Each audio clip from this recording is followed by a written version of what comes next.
everyone, welcome back to Storytime with Hajira. Today we are reading Acceptance is My Superpower. So let's get started.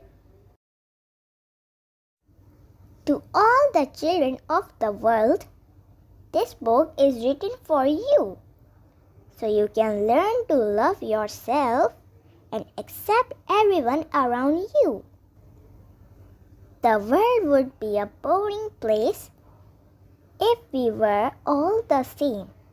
Let's celebrate our differences and never again feel shame. Hi, my name is Lisa and I am 7 years old. I am really rather quiet and not very bold. My hobbies include singing. I love to sing out loud. Only in my bedroom, never in a crowd. Usually, I'm cheerful and always feeling glad. But yesterday, Lucas made me very sad. He's my friend from school and we usually get along.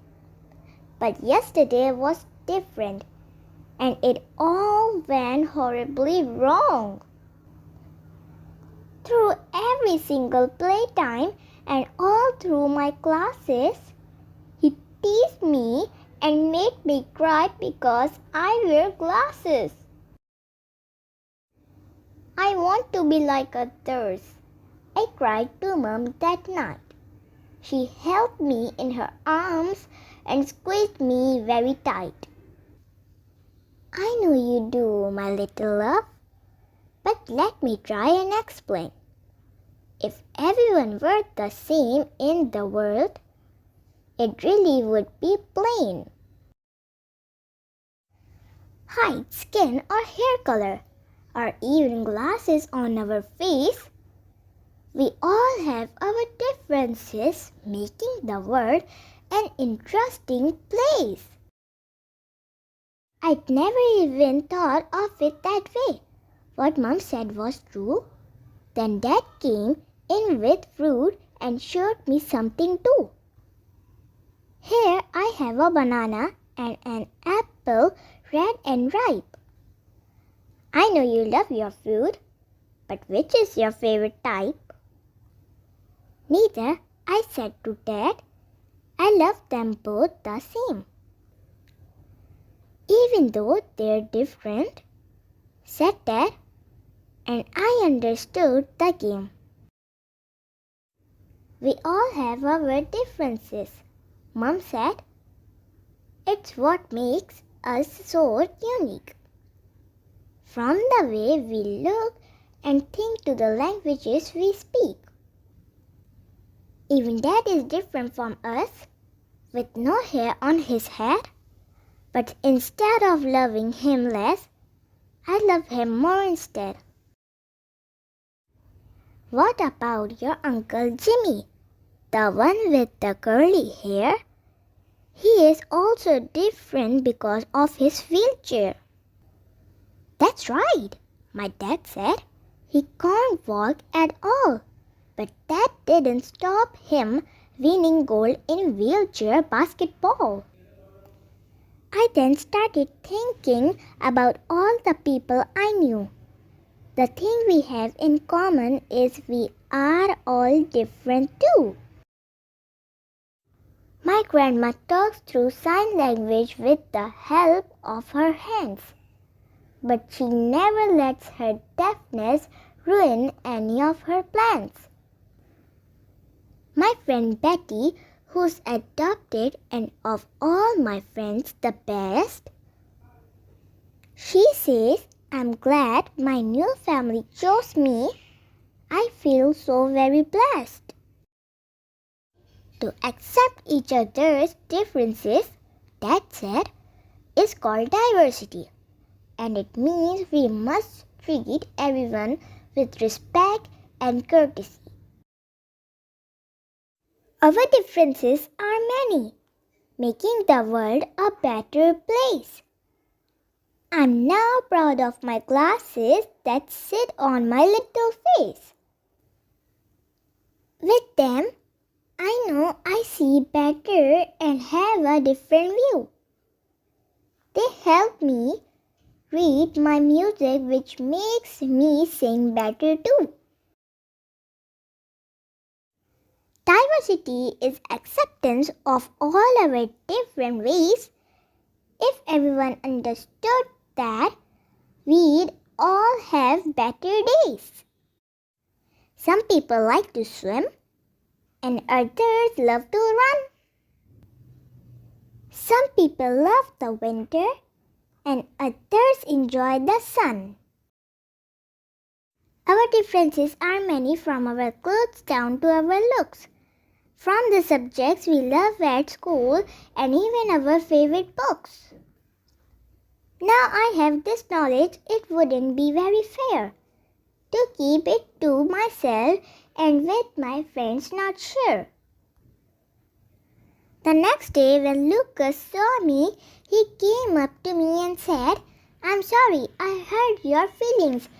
Can we be friends instead?" I appreciated his apology, so to Lucas I did say, "You really hurt my feelings when you teased me yesterday." I'm proud to wear my glasses. They are a part of me. It's important that you know that they are there to help me see. "I'm really very sorry," he said. "I didn't mean to make you sad. Thank you for talking to me. Your friendship makes me glad." So down we sat at playtime and I told him all my news of diversity and acceptance and the behavior we can choose. Just like all the petals on all these different flowers, diversity is beautiful and gives us superpowers. Please join me and Lucas spread the word to all you know. Acceptance is our superpower and together we will grow. Thanks for watching. Bye.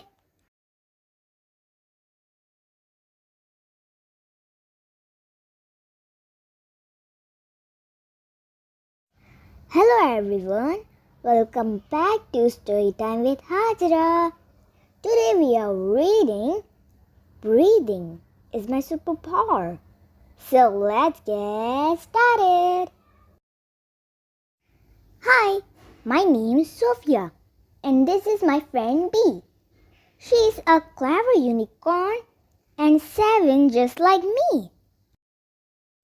I love stories all about fairies and magical creatures too.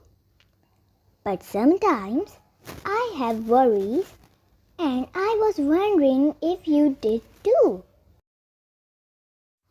I'm not a fan of nighttime. I'm scared that underneath my bed there lurks a monster with pointy yellow teeth. Playgrounds upset me when children don't want to play. I try so hard to hide it, but my anger won't go away. I didn't want to feel this way, so I asked my mom's advice. Her answer was quite brilliant and perfectly precise. When you are upset or cross and don't know what to do, try this 5 breathing exercise. It will certainly help you. Imagine one hand is a star. Stretch it far out wide. Now the finger of your other hand, around it you will slide. As you trace up your finger, breathe in through your nose. Air will fill your body from your head down to your toes. Just as you went up the finger the other side, you must go. The breath that you were holding out your body must now flow. My mom is like my friend B, so clever and so wise. So I decided I would definitely try this breathing exercise. The next day during class time, when the teacher called my name to read a book out loud, back the worry came. Remembering my breathing, one in and then one out. Wow, this exercise really works. I can't believe I was in doubt. At home, it was no better. When my mom made eggs to eat, there was nothing for it. I would have to stamp my feet. But then I remember my breathing and how it felt so good. So I thanked my mom for dinner as I knew that I should. A funny thing happens when eating in a good mood. Everything tastes better and you really enjoy your food.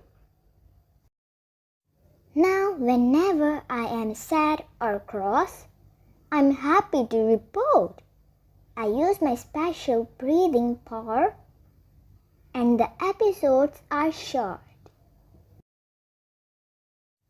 At night, I do my exercise before I go to bed. The monsters are no more. Yippee! Just dreams of aqua parks instead. And since I've done my breathing, I'm very pleased to say I have lots of fun with friends now. And we love to go and play.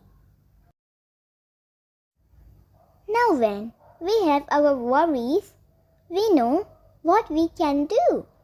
Breathing is my superpower and you have got it too. The end. Bye.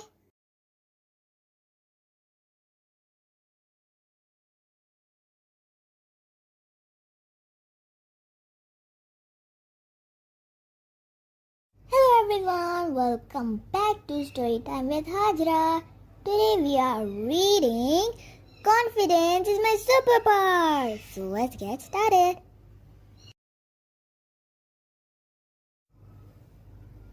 My name is Leonardo, but my friends call me Leo. I love spending time with my puppy named Theo.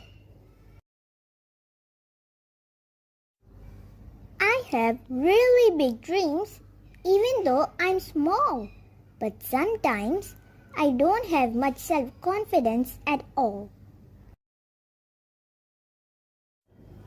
One day, I came home so disappointed and sad. My grumpy face was noticed by my loving mom and dad. "What's wrong, little buddy?" Dad asked, kissing my head. I sighed very deeply. "This week can't be worse," I said. "I missed the most important shot today, down on the court. I have no talent for basketball or any other sport. I have no talent for art either, and please don't say I do.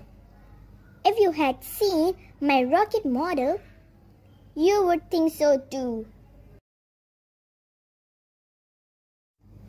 Then in a gentle voice, Dad said the kindest thing to me. "It doesn't matter what you do. You're amazing, don't you see?" Suddenly, a spark of confidence began to grow in me. I felt better because I am loved and I will always be. Then Mom said, with that persistence that never seems to cease, "Let's do our best and turn that rocket into a masterpiece." So I used my imagination and added more paper wings. It feels amazing to not give up and instead try brand new things. Mom took my paper rocket and gave it pride of place. Amongst everything I'd ever made, the room looked totally ace. There was my first poem and all my drawings too. Handmade toys and trophies, and a science project about glue. I thought my chest would burst into from feeling so much pride. My parents love all that I do because they know I've tried. But still, I had a fear of the next basketball game. My dad said if you give up, it would be a terrible shame. Deciding I would give it my best. Dad took me to some classes. We both worked on improving my shots, dribbles, and then passes.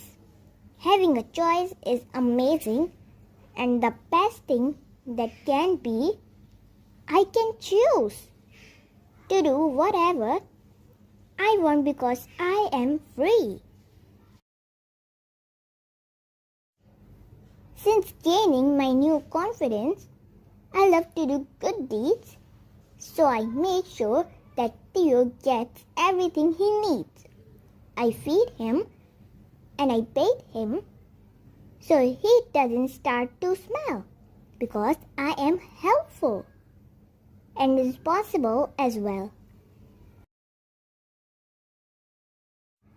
In the school locker room, I recognized a boy.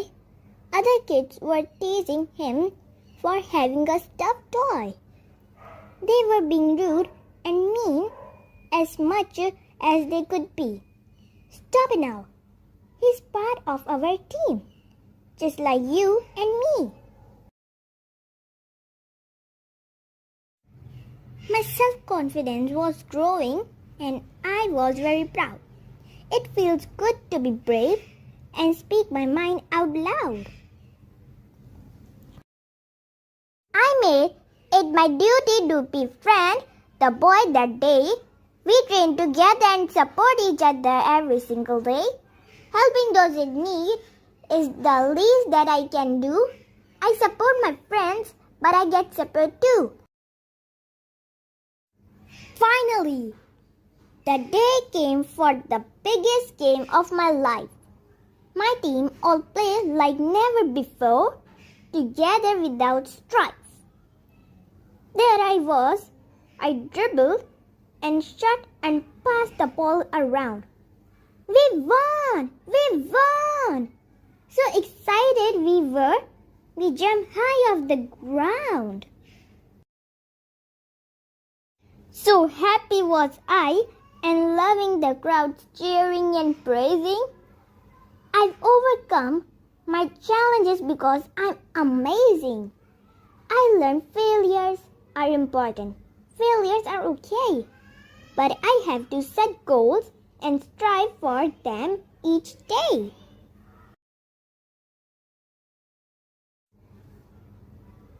I'm not afraid to ask for help. If I want to climb any tower, confidence makes me believe in myself. It is my superpower. The end.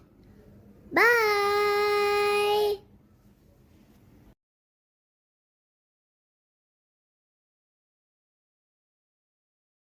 Hello everyone, welcome back to Storytime with Hajira. Today we are reading Gratitude is my superpower. So let's get started. Hi, my name is Betsy and this is Mr. T. I am only 7 but he is 70.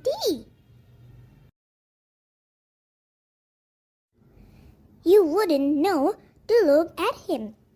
He never seems to age. He slowly moves around the house and doesn't have a cage. One day, when I was playing with him, I suddenly felt quite sad. What's the matter? Mom said, you're usually so glad.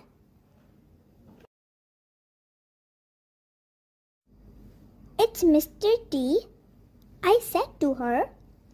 I think there's something wrong. To carry that big house all day, he has to be so strong. Do you think it stops him from having fun like me? I've never seen him run or jump as happy as can be.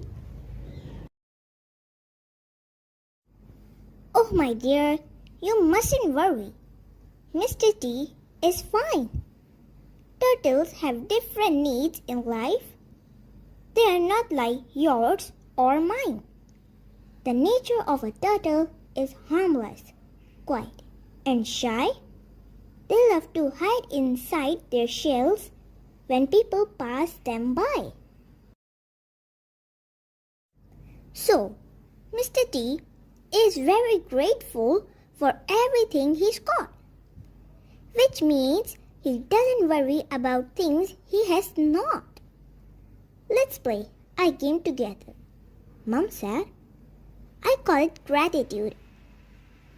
It will help you understand. Mr. T, are you in the mood?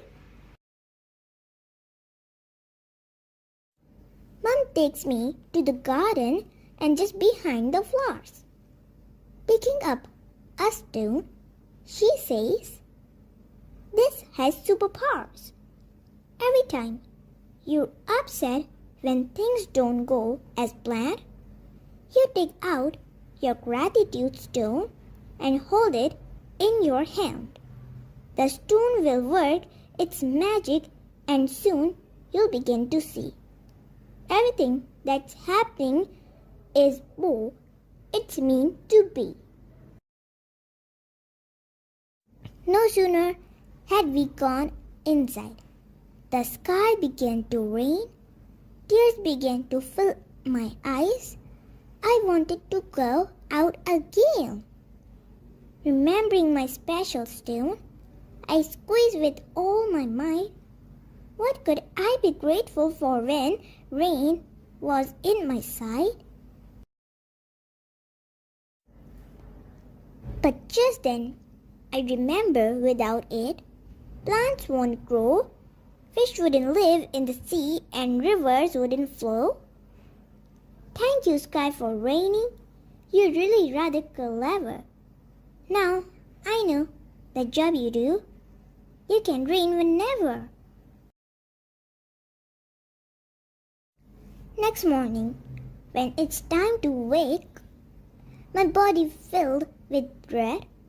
Going to school is the last thing I want. I'd rather stay home instead. Beneath my pillow is my stone. I squeeze it once again, remembering the friends I'd see and my teacher, Mrs. Blaine. At school, I had forgotten today was sibling day. I don't have any siblings, so I didn't know what to say. My stone will have the answer. I thought I'll squeeze it and we will see. Of course, I said. I am grateful because I have Mr. T. At dinner time, it worked again. When Mom put down my plate, no yummy cake but rice and veg, which I didn't appreciate. But then I remembered the children who aren't as lucky as me to have a healthy, warm meal cooked by their mommy. At bedtime, when I'm not tired and want to play instead, I'm grateful for my turtle, PJs, and warm and cozy bed. But just then I remember I'm not even carrying the stone. Mom! I shout. I did gratitude and I did it on my own. course you did, my darling, because gratitude isn't there. Upon my heart, she placed her hand. With the other, she strokes my hair. So gratitude is in all of us, I said, and all we have to do is stop and think how thankful we are instead of feeling blue. Next day, during playtime, there is a new boy there with shiny braces on his teeth and curly, light brown hair. Tears are falling down his face. He wished he had not moved. A decision made by his parents and he had not approved. I tell him of the gratitude stone and ask if we can find something to be thankful for that he can bear in mind. He holds the stone and thinks a minute. A smile across his face. I'm thankful for our new home. The garden has so much space. Mom, I'm grateful to have Betsy and my husband Bob. Dad, I'm grateful to have a family, a house, and my job. Betsy, I'm grateful to have a lovely teacher and a Barbie doll. Mr. T, I'm grateful to live with Betsy instead of at the zoo. Alicia Ortego, I'm grateful for my little readers and their parents too. Leo, I'm grateful to have football boots and a soccer ball. Now every time I go out, I make sure to have with me at least one stone to pass on. Along with my story, the more we share about gratitude, the happier we will be. Will you share this story and help other children like me? The end. Bye.